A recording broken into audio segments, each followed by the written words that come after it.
Today we're back in New York for another episode of Talking Watches. We'll be speaking with the MVP of the most recent NBA Finals, who also happens to be a watch collector. His name is Andre Iguodala, and today we're talking watches.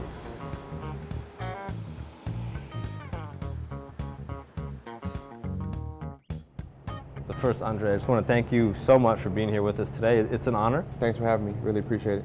You've had a pretty good year, I think it's fair to say. A pretty good month or two, I would say. Winning an NBA championship is crazy. It's so hard. Like, you don't just stumble upon those type of things. Like, everything has to be set up perfectly in order for that to happen. So the MVP thing was like, it's like whatever. Winning a championship is so hard and so amazing. Like, I don't even care about anything else. But the thing I do enjoy about the MVP trophy, that's history right there. Like, it can't take away from you.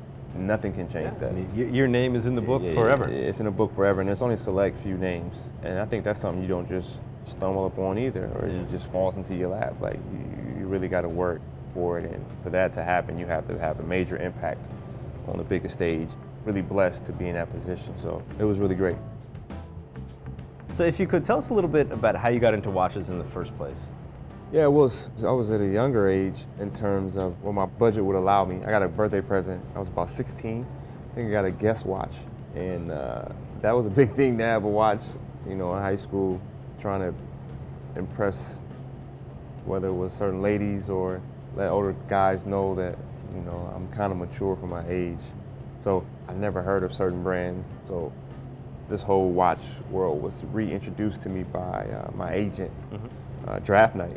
So he was like, you know, you got to have the right watch with the right suit coming into the draft. So I had this beautiful Panerai with Panerai diamonds. And that's when I really started getting into watches. But sadly, that watch was stolen. Really? From the garden during the game. Are you serious? Yes. So that's when, you know, your appreciation grows through experience, and that experience, my appreciation for watches really grew because, you know, certain pieces you won't ever be able to find again. So after your rookie year, what kind of was the next impetus to get you, you know, even deeper into watches? What was it that pulled you in to become a collector like you are today? Well, I just started doing a little research, you know, and it's like anything. When you start learning about the quality of the things you're investing in, that's when your appreciation starts to grow even more. You know, so I started looking at a few timepiece magazines and starting to read on how certain things work, certain movements, tourbillons, what exactly that means.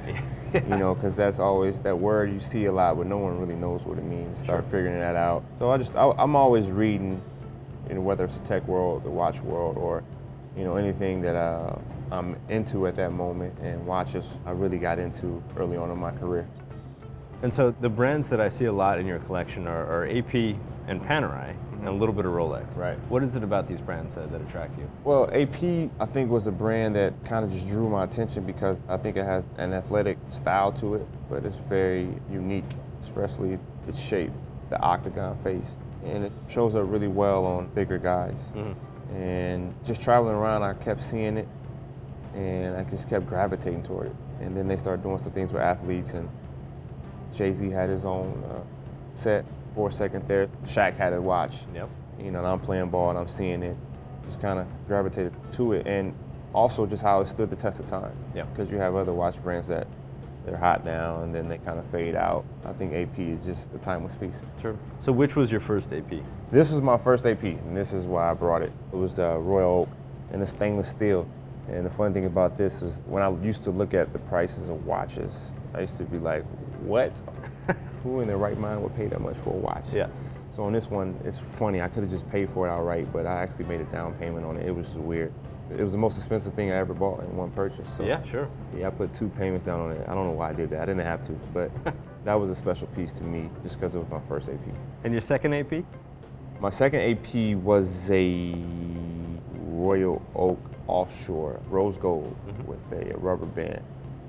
And that's when I really felt like, okay, I'm here now. You made it now. I made it now. I wear that watch a lot, actually. The 2 watches I wear the most are that Royal Oak and Rose Gold and the AP Diver. That's my everyday watch. Yeah. I wear that a lot. And then you've got this AP, which is the offshore with a gold bracelet, which is like 5 pounds of gold. Yes. I've contemplated many times trading it in because when I'm walking, it's like my left shoulder is like this, and my right shoulder is like this because there's so much weight. And I'm afraid someone might try to chop my arm off. But it goes with so many things in my wardrobe. I'm a fan of that one. It's just too heavy. Yeah. It's too heavy. There's something about a Royal Oak on a bracelet, though. Yes. I have a really good friend who I've been knowing since college, and he was always into watches. And he was always talking about the masterpiece. I'm like, what the hell are you talking about? He was like, the Rolex masterpiece. That's the only Rolex you need. I'm like, man, I'm not getting a Rolex. He was like, listen, you get a Rolex masterpiece. That's the only watch you need.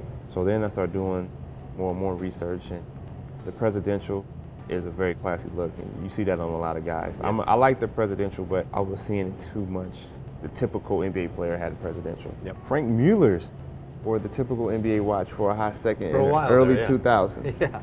And I thought the presidential was like the Frank Mueller, but once you get to doing research and you see how Rolex has been around for so long, Yep. it was like, you know, you have to have your Rolexes. So one Rolex turned into 2, turned into 3, turned to 4. It's crazy, but I got the masterpiece. And do you wear the masterpiece? Because that's a big watch. That is a big watch, and not too many people know about that. My old teammate, he's an old teammate now, David Lee. He knows what that is, and we talk about watches a lot. So I've become a fan of Rolex. That one is Sky Dweller, which I was a huge fan of as well.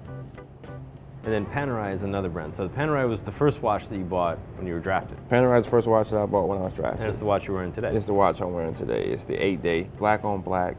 It's got a sporty look to it. Like I can just throw it on whenever I'm wearing a black or a gray look. And it flies under the radar, Yep. which is what I like about it. Do you think there's a watch that you'll buy to commemorate this time in your life? Or do you think it's just something it'll happen when it happens? I don't know. I probably deserve one. I think you deserve I have one, some- honestly. I have a family member who's probably the closest person to me, and he's always like, "What are you waiting for?" Because he knows it's a Richard Mille I want. So I might jump. There's a RM56, and it's incredible. It's a tourbillon though. You know what tourbillons mean? It's like 2 commas, almost 2 commas. So we'll see. We'll see. Yep. So Richard Mille is a watch that you're after. Anything else that you'd love to own someday? My fiance loves Vacherons. She's up on watches now too, so that could be something. And the concept, the AP concept, is an amazing watch. I know Pharrell and Swiss Beats. I think Kevin Hart has one. Yeah, Kevin Hart has one, but I look at Swiss Beats and Pharrell. They're always right where they should be in terms of their timepieces. When you're buying stuff, do you look for things that you want to pass down to your son, or you want to pass down to future children, or anything like that? Well, I've thought about that before. Because IWC, they have a father-son set up. So when my son was born, I'm like, man, one day, it's around that time. I'm in the sneakers, and I got him in the sneakers, but he doesn't care if his shoes get dirty. But he knows what shoes to wear to the games, though. When he's going to school, he's like, these are my play shoes, and these are my basketball shoes. So hopefully, that trend continues where he has an appreciation for different things, and father-son watch probably come in a couple years.